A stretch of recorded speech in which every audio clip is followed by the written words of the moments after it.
엘라바마주 동부 쪽에 있는 한 총기상에서 조지 플로이드를 조롱하는 간판이 내걸렸다 해서 지금 논란이 좀 일고 있습니다. 이 사진이 소셜미디어 상에서 여기저기 돌아다니고 있고 일부 플랫폼에서는 이 사진에 문제가 있다 해서 지금 검열 대상으로 올라가 있는 것으로 제가 얘기를 듣고 있습니다. 지금 보시는 바로 이 사진이고요.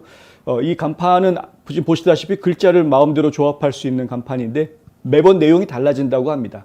근데 지금 문제가 되고 있는 것은 지난주에 만들어졌던 글자판입니다. Congratulations to George Floyd on 2 years of sobriety. 이게 뭐냐 하면은 2년 동안 술에 취해 있지 않은 것에 대해서 축하한다. 조지 플로이드가 2년 동안 술에 취하지 않았다는 이야기는 사망한 지 2년 됐다는 이야기를 지금 빗고 와서 지금 조롱하고 있는 그런 내용입니다. 이 내용이 이제 길거리에서 지나가는 사람들 눈에 자주 띄면서 불편한 이야기가 나오게 된 것이고 이 사진을 찍어서 소셜미디어에 올렸는데 알고 보았더니 바로 이 문제의 간판 주인인 회사, 리스버그 건스라는 총기 회사입니다. 총 파는 회사인데 이 리스버그 건스라는 회사의 주인이 누구냐 봤더니 수의사이면서 동시에 체로키 카운티의 커미셔너다. 어떻게 공직자가 가지고 소유하고 있는 이 가게 앞에 간판에다가 이런 이야기를 쓸 수 있느냐라는 지금 비난이 지금 본물처럼 나오고 있습니다. 이 비난이 나와서 그랬는지는 모르겠습니다만 지난주에 잠깐 이 글자가 찍혔다가 지금은 글자가 바뀌었습니다. 어떻게 바뀌었냐면요. 요 내용으로 바뀌었습니다. Yeah, no, what protects the first amendment, the second. 이게 무슨 얘기냐면 너 지금 수정헌법 제1조를 보호해주는 게 뭔 줄 아냐? 그게 수정헌법 제2조야 라고 이야기하는 겁니다. 수정헌법 제1조는 발언의 자유를 이야기하죠. 표현의 자유, 종교의 자유, 집회의 자유 이런 자유권을 이야기하고 있습니다. 그런데 수정헌법 제2조가 이야기하는 것은 자기 보호의 권리이죠. 자기 방어, 자기 보호의 권리. 그래서 총을 소지할 수 있는 권한이 이제 거기에서부터 시작이 되는 것인데 자유롭게 발언할 수 있는 권한을 무엇이 보호해 주는지 아느냐? 바로 총기를 가질 수 있는 수정헌법 제2조 그것이 바로 자유발언 권한을 보장해주고 있는 것이다. 이런 이야기로 지금 바뀌어져 있는 상태인데요. 이것도 지금 여러 가지로 논란이 일고 있습니다만 어쨌든 간에 공직자가 이렇게 지금 한쪽으로 너무 지나치게 편향되어져 있는 표현들을 공공연하게 이렇게 내보여주는 것이 일종의 언어폭력 아니냐라는 이야기가 나오고 있는 것이죠. 저희가 지금 그래서 이 내용을 좀 소개를 해드리려고 합니다. NBC 13 뉴스는 가게에 직접 방문했는데 당시 간판에는 좀 전에 보여드렸던 수정헌법 이야기가 쓰여져 있었고요. 맥달라 루이산트라는 이 NBC 기자가 직접 이 건물의 주인인 수의사 의사가 일하고 있는 병원까지 찾아갔다고 합니다. 그런데 병원에서 직원들에 의해서 쫓겨났다라고 이야기하고 의사가 안에 있는지 없는지도 얘기해주지 않았다. 이렇게 보도를 했습니다. AP통신에서는 플로이드가 진통제에 중독돼 있었다라고 이야기했었고요. 그의 여자친구인 코트니 로스가 법정에 나와서 검사 측 증인으로 증언을 했죠. 그때 이 플로이드가 진통제를 복용하고 있었는데 그것이 그녀를 위한 여자친구를 위해서 진통제를 복용하면서 평생 고통과 투쟁하면서 살아왔던 뭐 이런 식으로 미화해서 표현이 됐던 그런 증언이 있었습니다. 부검 결과 조지 플로이드의 몸에서는 필로폰하고 펜타닐이 나왔다. 그러니까 마약 중독 상태였다라는 것이 이제 밝혀진 것인데 이게 참 여러 가지 논란이 있긴 합니다. 재판에서 슈티프 슐라이커 검사는 폐와 심장, 응급의학에 대한 전문 지식을 가진 검찰 증인들이 모두 플로이드가 약물 과다 복용으로 사망한 것이 아니라는 데 동의했다라고 이제 논리를 펼쳤고요. 배심원들은 그래서 이 무릎으로 목 뒤를 눌렀던 것으로 알려져 있는 이 데렉 쇼빈이라는 경찰관에 대해서 2급 살인, 2급 고살, 3급 살인 등의 혐의를 3가지 혐의가 있었는데 셋 다 유죄 판결을 내립니다. 그래서 결국은 22년 6개월이라는 중형이 선고가 됐었죠. 지금 징역을 22년 6개월 살아야 하는 상황이 된 건데 2급 살인이라는 거는 어떤 경우에 주는 것이냐면 계획적이지 않은 충동적인 살인을 2급 살인으로 규정하고 있습니다.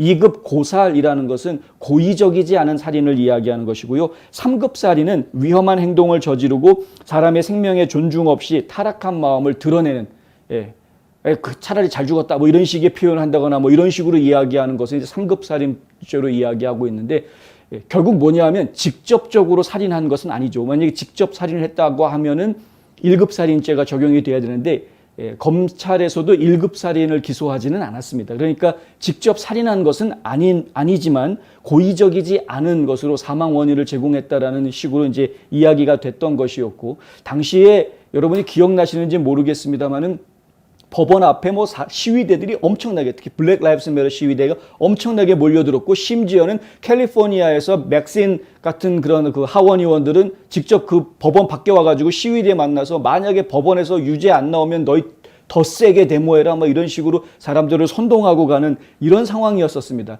그 상황에서 배심원 판결은 결국은 새 혐의다, 유죄다 이렇게 나왔던 것이었죠.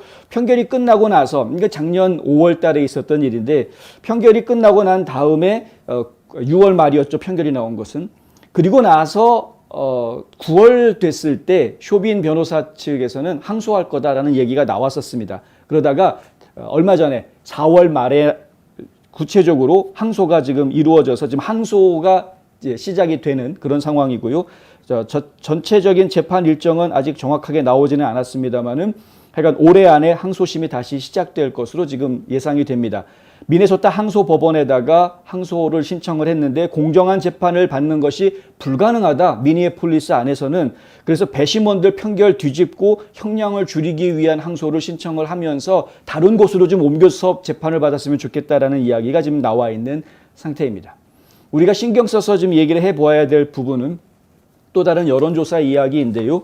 라스무센 리포트가 어제 발표한 여론조사가 있었습니다. 이 여론조사 내용이 재미있어서 저희가 소개를 해드리려고 하는데, 미국 유권자의 70%가 인터넷상의 혐오 발언이 심각한 문제다라고 응답을 한 반면에 25%는 뭐 별로 심각하지 않다라는 반응을 보였다는 거죠. 결국에는 인터넷상에서 혐오 발언이라는 것이 굉장히 중요하다, 문제가 심각하다라는 데에는 상당히 많은 미국인들이 공감하고 있지만, 하지만 얘기가 좀 더 깊이 들어가 가지고요, 연방 정부가 인터넷 혐오 발언을 억압하기 위해서 조치를 취해야 되겠느냐, 이런 질문을 보냈더니 그렇다라고 답변한 사람이 41%, 아니다라고 답변한 사람은 40%, 아주 팽팽한 모습을 보여주고 있습니다. 잘 모르겠다가 19%가 나왔는데, 그러니까 결국에는 정부가 표현의 자유를 억압하는 것을 우려하는 사람이 상당수 있다라는 것이죠.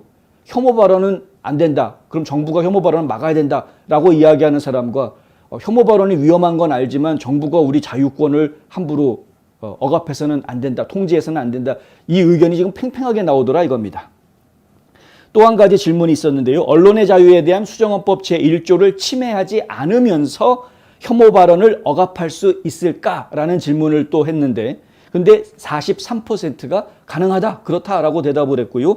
그리고 36%는 아니다라고 대답을 합니다. 그리고 잘 모르겠다가 21%로 나옵니다. 그러니까 잘 모르겠다는 사람이 좀 더 많아졌고요.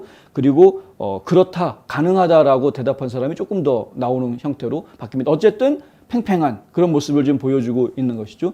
그러니까 수정헌법 제1조의 권한을 과연 지킬 수 있느냐, 아니면 혐오 발언은 문제가 되는 것이니까 연방정부가 규제해야 되는 것이냐, 이런 이야기들에 대한 논란이 앞으로 계속 있을 것 같다라는 이야기입니다. 이것도 혐오 발언의 하나라고 이야기될 수 있는 부분인데, 물론 이제 전과자, 범죄자인 조지 플로이드를 영웅시하는 것에 대해서는 저희가 매우 불편한 마음을 가질 수밖에는 없습니다만은, 하지만은 그럼에도 불구하고 혐오 발언은 어디까지나 혐오 발언인 건 분명합니다. 그러니까 사람들한테 내 생각을 이야기하는 정상적인 표현의 자유와 상대방을 모욕하고 모독하는 혐오 발언하고는 좀 얘기가 분명히 구분이 돼야 되는 건 저희가 알고 있어야 되는 것이겠죠.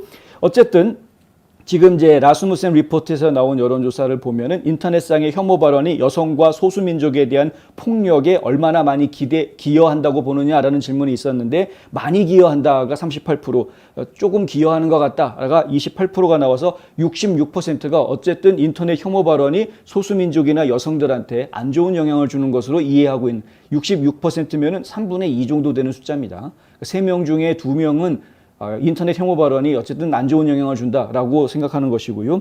그리고 17%는 별로다, 별로 영향 없다, 10%는 전혀 영향이 없다. 그래서 27%가 별 영향이 없는 것으로 그렇게 응답을 하고 있습니다. 어쨌든 영향을 주는 것으로 생각하는 사람이 한 2배 이상 많은 것을 저희가 확인을 할 수 있는 여론조사 결과였다. 이거는 저희가 좀 생각을 좀 해봐야 됩니다. 이런 혐오 발언, 그러니까 사실은 이거는 혐오 발언인 게 저희가 볼 때는 맞죠. 그 뒤에 바뀌었던 수정헌법 1조를 지켜주는 게 수정헌법 2조다. 이거는 뭐 표현의 자유 정도로 인정해 줄 수 있을 수 있는 그런 내용이긴 합니다만은, 하지만은 대놓고 조지 플로이드 이년 사망한 사람을 망자를 가지고 지금 이렇게 모욕하는 이야기는 좀 조심스러웠어야 했다라는 이야기를 할 수밖에 없는 것이죠. 말조심해야 되는 미국 생활 지금 그렇게 돼버렸습니다. 예, 앞으로 계속 말조심 좀 해야 되겠다.